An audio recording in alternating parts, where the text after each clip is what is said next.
So, hi everyone, myself Sridevi, Maths faculty of Masterminds. So, today we are here to discuss about day before exam strategy of CA Foundation Mathematics, guys. Yes, you'll just have one and a half a day for your preparation, right? So, within this 1.5 a day, you have to prepare maths, of course, statistics, along with your logical reasoning. So ఈ ముగ్గురికి కూడా time split చేసుకునేటప్పుడు you will have hardly 8 to 9 hours of time to revise the entire మ్యాథమెటిక్స్ను. So guys try to understand, revision మాత్రమే చేయగలగాలి. No new concepts are to be prepared before the day of your exam. Okay, so in that revision, so first ఎప్పుడు కూడా ఎలా ఉండాలి అంటే మీకు confidence build up అయ్యేలాగా you have to prepare. It means highest weightage ఉన్న టాపిక్స్ ఫస్ట్ కవర్ చేసేసుకోండి. That to highest weightage along with highly repeated MCQs. So ఎక్కడున్నాయనేది చూసుకోండి. So first of all, like everybody else, I'm also starting off with time value of money only. So ఈ time value of మనీలో ఏమేమి prepare అవ్వాలి అంటే simple interest, compound interest formulas అన్నీ చూసుకోండి. So those who are difficult for you, అవి ఒక్కసారి ఎక్కడైతే మీరు కాన్సెప్ట్ మిస్ చేస్తున్నారో, మంత్స్ క్యాలిక్యులేషన్లో టైం మిస్ చేస్తూ ఉంటారు, so time years calculation miss చేస్తూ ఉంటారు, అలాంటివి చూసుకోండి. సింపుల్ ఇంట్రెస్ట్లో ఆప్షన్ వెరిఫికేషన్ ఎక్కడ అవుతుంది, ఎక్కడ అవ్వదు చెక్ చేసుకోండి. అలాగే ఫ్యూచర్ వాల్యూ ఆఫ్ యానిటీ మీద హైయెస్ట్ ఫోకస్ పెట్టండి. So try to understand, question చదివేటప్పుడు whether the question is related to annuity or interest అనేది మీరు అర్థం చేసుకోవాలి. Then you are able to do the total time value of money very easily. So మీ priority ఎక్కడ ఉండాలి అంటే మీరు ఫ్యూచర్ వాల్యూ అనగానే that is not annuity, future value of యానిటీనా జస్ట్ యానిటీనా అనేది అర్థం చేసుకోండి. Or else it's just compound interest అర్థం చేసుకోండి. Everywhere future value will be there, everywhere present value is there. Compound ఇంట్రెస్ట్లో ప్రెసెంట్ వాల్యూ ఉంటుంది, సింపుల్ ఇంట్రెస్ట్లో ప్రెసెంట్ వాల్యూ ఉంటుంది, యానిటీలో కూడా ప్రెసెంట్ వాల్యూ ఉంటుంది. So the question is annuity question or not అనేది చెక్ చేసుకుంటే the formulas are very limited guys. So అలాంటప్పుడు మీరు ప్రాబ్లం అంతా ఎక్కడ ఫేస్ చేస్తున్నారు అంటే whether the question is related to annuity or not అనేది చెక్ చేసుకోవడంలోనే మీ ప్రాబ్లం. సో ఫోకస్ అక్కడ చేయండి. నాట్ డే బిఫోర్ ఎగ్జామ్ మీరంతా క్యాలిక్యులేటర్ తీసుకొని క్యాలిక్యులేషన్స్ అంతా ఫోకస్ చేయక్కర్లేదు. You know how to use your calculator. So whether you are using a direct formula, correct formula or not, whether you are able to understand the question perfectly or not, if it is okay, what is the formula that you're going to use to solve that question, that matters a lot guys. So next, ఎవరైతే కొంచెం ఇబ్బందిగా feel అవుతున్నారో ఈ టాపిక్లో NPV CAGR చేసేదానికి మీరు formulas లేకుండా direct compound interest formula use చేసుకోవచ్చు సిఏజిఆర్కి. So NPV direct formula, NPV present value of annuity చేయడం వస్తే మీకు ఎన్పివి వస్తుంది, ప్రెసెంట్ వాల్యూ క్యాలిక్యులేషన్ మీనింగ్ అర్థమైతే మీకు ఎన్పివి వచ్చేస్తుంది. So that's all about time value of money guys. Next, I gathered 3 concepts and I made them under one roof, guys, which are ratios, equations, logarithms, guys. So what are ratios, equations, logarithms? Why madam gathered under one roof? ఎందుకు అంటే ఇక్కడ ఈ topics, not only these 3 topics guys, 6 topics of fully verification based topics guys. అంటే మీకు option verification కుదిరే topics. Madam ఎక్కడ option verification కుదురుతుంది? ఒకవేళ మీ క్వశ్చన్ కనుక సాల్వింగ్ అయితే ఆప్షన్ వెరిఫికేషన్ కుదురుతుంది, మీ ఆప్షన్స్లో వేరియబుల్ ఉంటే ఆప్షన్ వెరిఫికేషన్ కుదురుతుంది, అలాగే రేషియో ప్రపోర్షన్స్లో ప్రపోర్షన్ బేస్డ్ క్వశ్చన్స్ అన్నీ కూడా వెరిఫికేషన్లో వెళ్ళొచ్చు, సబ్స్టిట్యూషన్ మెథడ్లో వెళ్ళొచ్చు. సో అన్నీ కూడా సబ్స్టిట్యూషన్ మెథడ్సే ఉంటాయి. రేషియోస్ కానీ, ఈక్వేషన్స్ కానీ, లాగరిథమ్స్ కానీ వెరిఫికేషన్ సబ్స్టిట్యూషన్ మెథడ్సే ఫాలో అవ్వండి. సో ఆ వెరిఫికేషన్ ఎక్కడ కుదురుతుంది అంటే క్వశ్చన్ సాల్వ్ చేయడానికి ఆప్షన్స్లో వేరియబుల్స్ ఉన్నా కుదురుతుంది. నెక్స్ట్, రేషియోస్లో డైరెక్ట్ ఇన్వర్స్ వేరియేషన్స్ మీద you can keep least focus like that. Logarithms, characteristic mantissa is a huge concept. అలాంటప్పుడు మీరు ఏం చేస్తారంటే క్యారెక్టరిస్టిక్ మాంటిసా అంటే ఏంటో తెలుసుకోండి. సో ఫార్ములాస్ ఏవో ఉంటాయి, basic formulas, learn those basic formulas because you can't learn that concept of characteristic mantissa on the day before exam.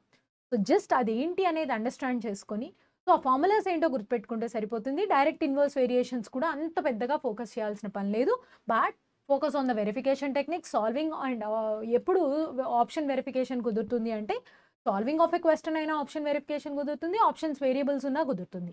Same techniques are useful for sequence series, indices surds. So sequence సిరీస్కి indices surds కూడా my next set of topics are sequence series, indices and inequalities guys. అదే techniques కుదురుతాయి ఇక్కడ కూడా. Sequence series, indices సర్చ్‌లో కూడా verification techniques, substitution techniques వెళ్ళండి. Suppose మిమ్మల్ని ఎస్ఎన్ క్యాలిక్యులేట్ చేయమన్నాడు. ఆప్షన్స్‌లో ఎన్ ఉంది. S n equals to this much.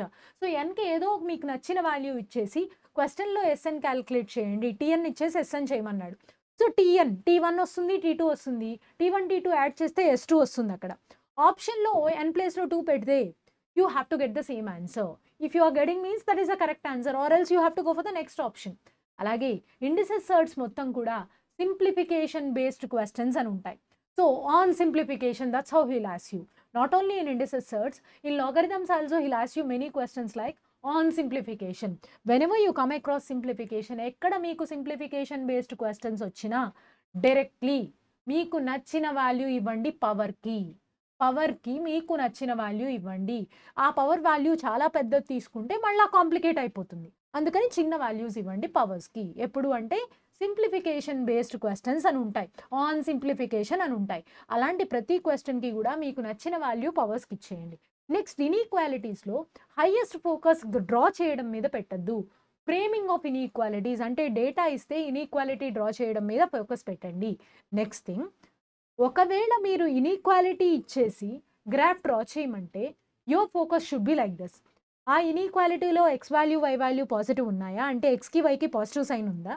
ఉంటే if it is greater than or equal to shading upward, if it is less than or equal to shading downwards. Dotted line ఎప్పుడు draw చేయాలి, thick line ఎప్పుడు draw చేయాలో నేర్చుకోండి. అంతేగాని చాలా ఎక్కువ graphs draw చేయడానికి అంత ఎక్కువ ఫోకస్ పెట్టాల్సిన పని లేదు. ఫార్మేషన్ ఆఫ్ ఇన్ఈక్వాలిటీస్ మీద మాత్రం హైయెస్ట్ ఫోకస్ పెట్టండి. Next, my next set of topics are sets, relations, functions along with permutations. Of course, sets, relations, functions లో మీరు ఫస్ట్ ప్రయారిటీ ఎవరికి ఇవ్వాలి అంటే అదేదో union of sets, intersection of sets కాదు. Number of sets, number of subsets, number of relations, number of functions that you need to focus first. Number of sets, number of relations, number of functions, number of proper subsets. Yeah, number of trivial subsets, number of functions, number of one-one functions, number of on-to functions, number of bisections, number of relations, number of reflexive relations, number of symmetry. Number మీద focus చేయండి sets topic prepare అయ్యేటప్పుడు, sets, relations, functions. ఆ తర్వాత సెట్స్లో algebra of sets means union of sets, intersection of sets, difference of sets నేర్చుకుని 2 members Venn diagram మీద focus చేయండి. Just 2 members చాలు. Then you are in such a position to solve 3 members Venn diagram also. Next relations వచ్చేసరికి recent ట్రెండ్స్లో Cartesian product ఎక్కువ ఉంటుంది కాబట్టి Cartesian product నేర్చుకుంటే మీరు ఆల్రెడీ ఆల్జీబ్రా ఆఫ్ సెట్స్లో నేర్చుకున్నారు కాబట్టి 2 బ్యాలెన్స్ అవుతాయి. నెక్స్ట్ ఫంక్షన్స్ వచ్చేసరికి అందరూ డొమైను రేంజు అది మాకు రావట్లేదు అంటారు. డొమైను రేంజు వెరిఫికేషన్లో వెళ్ళిపోతే ఈజీగా వస్తుంది guys. So just simply go for verification criteria for domain and range. You need not solve it. Domain అంటే సబ్స్టిట్యూట్ చేసినప్పుడు ఈ ఫంక్షన్ ఎగ్జిస్ట్ అవుతుందా లేదా, రేంజ్ అంటే ఏదైనా వాల్యూ సబ్స్టిట్యూట్ చేస్తే ఈ ఆన్సర్ వస్తుందా లేదా అనేది మీరు వెరిఫై చేసుకోండి. రేంజ్లో ఆప్షన్స్ ఏదో 2 to 2 ఉంటుంది. మీరు ఎఫ్ఆఫ్ఎక్స్లో ఒక వాల్యూ సబ్స్టిట్యూట్ చేసినప్పుడు ఎఫ్ఆఫ్ఎక్స్ ఆన్సర్ ఈ 2 to 2 మధ్యలో ఉందా, ఉంటే కరెక్ట్ ఆన్సర్, లేకపోతే wrong answer. Then you have to shift the other answers. అలా డొమైన్ రేంజ్ క్వశ్చన్స్ అన్ని వెరిఫికేషన్ చేయండి. సో డొమైన్ రేంజ్ క్వశ్చన్స్ కోసం మీరేం హైయెస్ట్ ప్రయారిటీ వాటికి ఇవ్వక్కర్లేదు. కాంపోజిట్ ఫంక్షన్స్కి, ఇన్వర్స్ ఫంక్షన్కి అంటే f circle g circle f చేయడం మీద ఫోకస్ చేయండి. ఇన్వర్స్ ఆఫ్ ఎ ఫంక్షన్కి ఉన్న షార్ట్ కట్స్ అన్నీ నేర్చుకోండి. Now coming in to permutations and combinations. Generally permutations, combinations అంటే ఏదో హ్యూజ్ పర్మిటేషన్స్ చేయక్కర్లేదు. Just focus on formula based questions, nCr, nPr. అలాంటి క్వశ్చన్స్ అన్నిటికీ లైక్ ఐ సెడ్ ఇండిసెస్ సర్చ్లో సబ్స్టిట్యూషన్ చేయమన్నాను కదా, అదే సబ్స్టిట్యూషన్ చేసేయండి. Next difference between permutation, combination. ఆ క్వశ్చన్ పర్మిటేషన్ క్వశ్చనా కాంబినేషన్ క్వశ్చనా అని చెక్ చేసుకోండి. దట్ టు గ్రూపింగ్ అంటే all of them together, do not be together, like that. So not even 2 boys sit together, no 2 boys sit together. అలాంటి focus వాటి మీద focus చేయండి. ఫార్ములా బేస్డ్ క్వశ్చన్స్ మీద ఫోకస్ చేయండి. Now coming in to the last part guys, limits, derivatives, integration, which we call it as a group of concepts which are a bit difficult for non-maths people. కానీ ఇక్కడ లిమిట్స్లో L hospital వరకు నేర్చుకోవాలి అంటే నేర్చుకుంటే సరిపోతుంది. ఈ ఎల్ హాస్పిటల్ ఎలా వస్తుంది? డెరివేటివ్స్ ఫార్ములాస్ వస్తేనే వస్తాయి. So first of all learn the concepts of derivatives, learn the first 9 models of derivatives. Do not keep your focus on higher order derivatives, just focus on the first 9 models of your derivatives. If you are good at that, you can continue to read out the remaining models, okay? Or else first derivatives 9 models చదువుకొని next limits L'Hospital rule మీద focus చేసి ఈ derivatives వస్తే మీకు ఇంటిగ్రేషన్స్లో definite integration, indefinite integration, we have 2 parts guys. Definite integration, indefinite integration. Indefinite integration means integrals without limits. Definite integration means integrals with limits. ఈ definite ఇంటిగ్రల్స్లో మీకు 5 ఫార్ములాసే ఉంటాయి. ఈ 5 ఫార్ములాస్ వస్తే డెఫినెట్ ఇంటిగ్రేషన్ క్వశ్చన్స్ అయిపోతాయి. నెక్స్ట్ ఇండెఫినెట్ ఇంటిగ్రేషన్ అంతా కూడా డెరివేటివ్స్లో మీరు నేర్చుకున్న ఆప్షన్ వెరిఫికేషన్ మెథడ్స్ అప్లై చేయండి. Lastly, so guys, we have recently added questions which are based upon problems based upon economics, partnership based questions in ratio proportions, economics based questions in the derivatives integration. They're very easy questions even if you are a non-math student. Just marginal అనే మాట ఉంటుంది, అంటే derivative చేయాలి, అలాంటి చిన్న చిన్న concepts మీద focus చేయండి.